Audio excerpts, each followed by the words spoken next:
បាទបងប្អូនទៅតាមមួយថ្ងៃដែលយើងចេញប្រភេទតង់ BM36 នេះមកបងប្អូនគឺចេញច្រើនមែនទែនបងប្អូន1 2 3បាទ4នៅត្រឹមការងារយើងកំពុងបត់ទៅបត់មកនេះបងប្អូនអានេះគឺ4គុណនឹង20បងប្អូនបាទហើយbrand តង់របស់យើងគឺ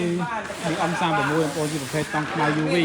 ដែលយើងអាចយកទៅធ្វើជាតង់បាំងក៏បានតង់ក្រាលបាស្រះក៏បាន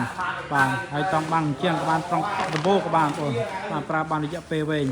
ហើយសាច់តង់របស់យើងគឺក្រាស់ស្វិតធន់ជាងមុនបងប្អូនបាទដោយសារតែយើងបានបន្ថែមនៅសារធាតុ UV ពិសេសនៅលើសាច់តង់តែម្ដងបងប្អូនហើយនេះគឺ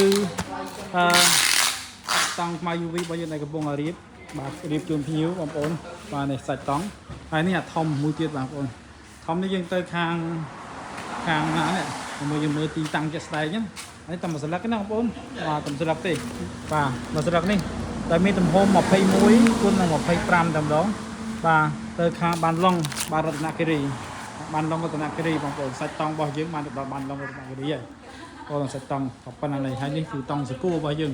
ដែលយើងត្រៀមដាក់ជូនភ្ញៀវបាទគាត់ទៅចូលមកថ្ងៃនេះគឺបងប្អូនមើល